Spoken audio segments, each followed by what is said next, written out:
Have you ever felt like a deposed king in your own kingdom? Imagine for a moment that you are standing before a monumental task.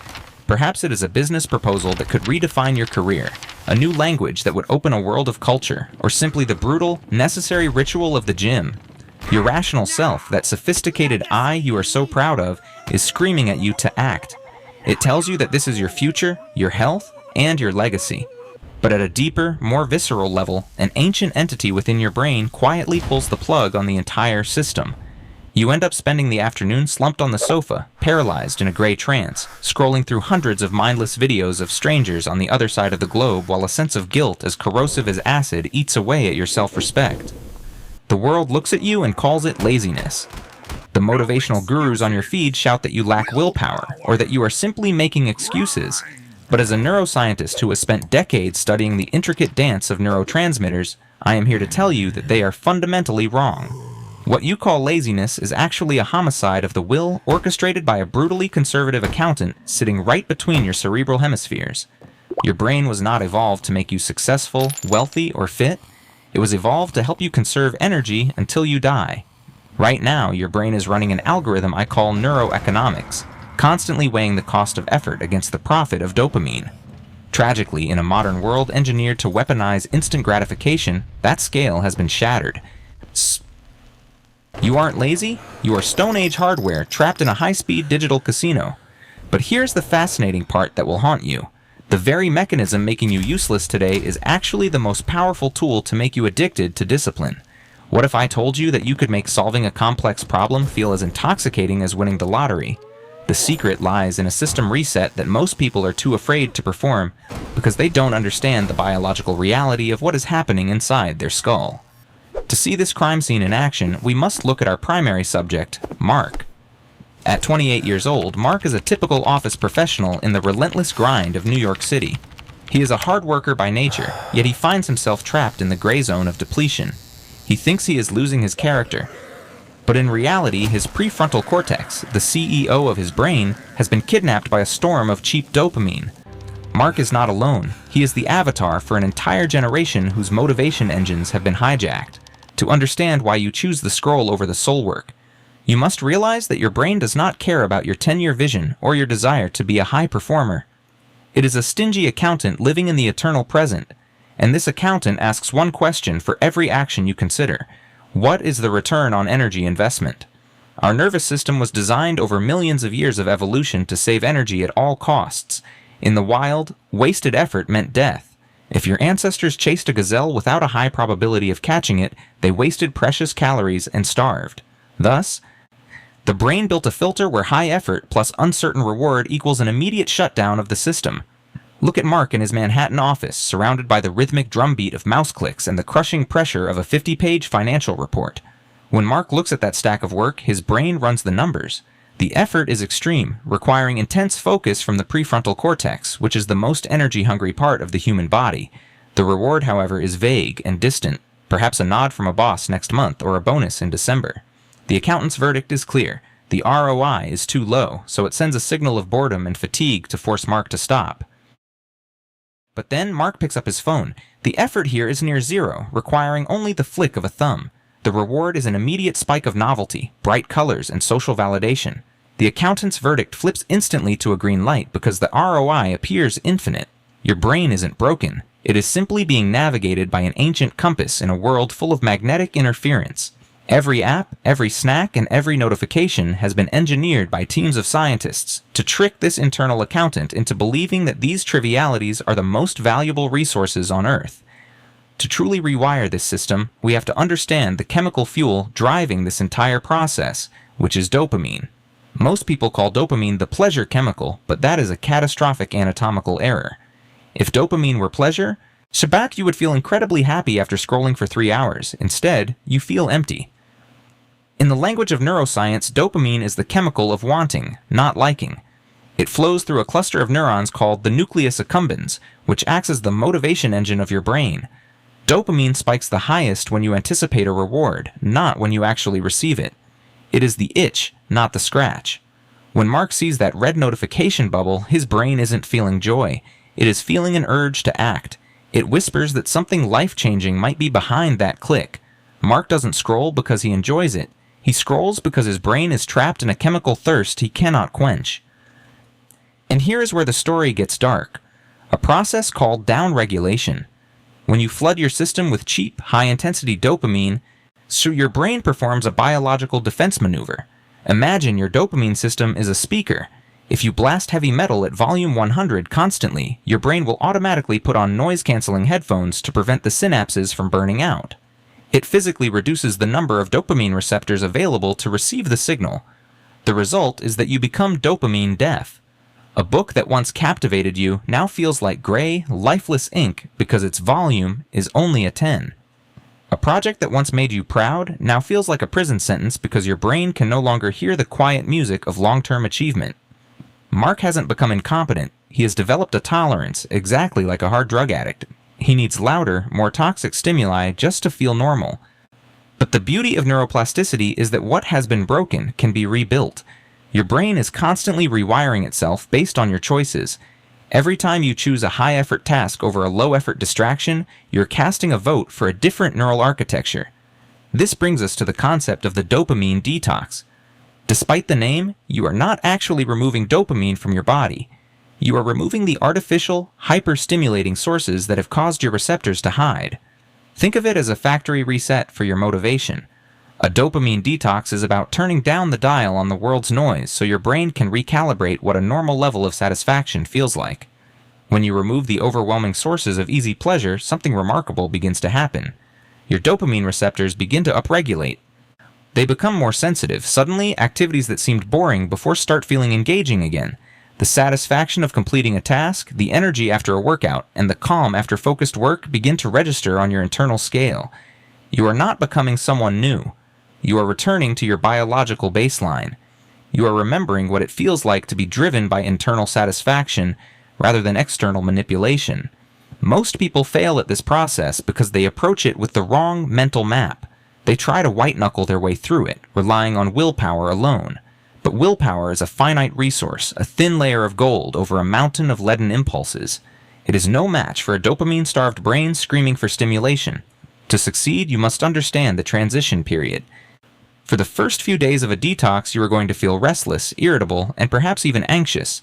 This is not a sign of weakness. It is the physical sensation of withdrawal. Your brain has adapted to a certain level of artificial heat, and now that you have stepped into the cold, it is panicking. The discomfort you feel is the sound of your brain reorganizing itself.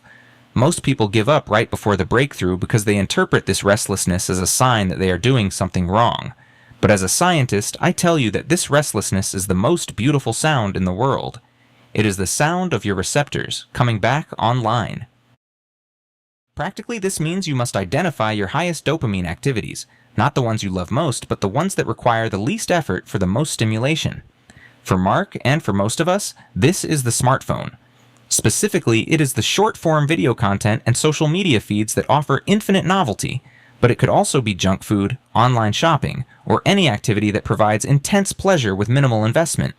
You must eliminate these sources temporarily to allow the reset to happen. A 3-day detox is the bare minimum, 7 days is better, and 14 days is truly transformative. During this period, you are creating artificial scarcity. By making easy dopamine unavailable, you force your brain to find satisfaction in harder activities. However, you cannot simply remove these habits. You must replace them because nature and the human brain both abhor a vacuum. If you take away the phone, you must replace it with activities that provide slower, more sustainable rewards. This is where Mark must change his environment. He begins to read physical books because they require sustained attention. He cooks his own meals because the process of preparation provides a slow build-up to the reward of eating. He goes for walks in the park without headphones, forcing his brain to process the subtle inputs of the environment instead of being spoon-fed a podcast. At first, these activities feel painfully slow. Mark feels like he is watching paint dry, but as he persists, the magic of upregulation kicks in. His brain begins to release dopamine in anticipation of these slower activities as well.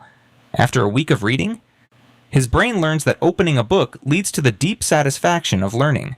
After a week of workouts, his brain starts craving the endorphin rush and the sense of accomplishment that comes with physical exertion. He is literally retraining his reward system to prefer satisfaction over pleasure. There is a crucial distinction here that we must address: the difference between pleasure and satisfaction. Pleasure is immediate and fleeting. It comes from external stimulation and requires no effort. Satisfaction is delayed and lasting. It comes from internal accomplishment and requires significant effort. Modern life bombards us with pleasure but leaves us entirely empty of satisfaction. This is why you can spend an entire day being entertained and still go to bed feeling unfulfilled and guilty. Your brain received the pleasure, but it missed the satisfaction. A dopamine detox shifts your focus back to building that satisfaction. And here's the secret that the multi-billion-dollar entertainment industry doesn't want you to know. Satisfaction actually produces more dopamine over time than pleasure does. When you accomplish something difficult, your brain releases a sophisticated cocktail of neurochemicals, including dopamine for motivation, serotonin for pride, and endorphins for well-being. This is the feeling of being truly alive. Neuroscience backs this up. Studies show that delayed gratification activates the prefrontal cortex, the part of the brain responsible for planning, decision-making, and self-control. The more you practice delaying your rewards, the stronger these neural pathways become. Conversely, instant gratification activates the more primitive parts of your brain, the limbic system, which operates on impulse and emotion. Every time you choose discipline over distraction, you are quite literally strengthening the advanced parts of your brain and weakening the primitive ones. You are upgrading your mental hardware. Over time, this changes your default setting. Discipline stops feeling like a battle against yourself and starts feeling like your natural state. This is what it means when people say discipline has become a habit. It isn't that the work became easier, it's that your brain rewired itself to prefer the challenge. Let me tell you what happens after a proper detox. You will notice your attention span expanding like a lung taking its first full breath of air. Things that used to bore you within minutes will hold your focus for hours. You will feel a clarity of thought that has been missing for years. Your ideas will come more easily because your mental bandwidth is no longer being consumed by the constant search for the next hit. You will make decisions faster because you are no longer seeking validation through a screen.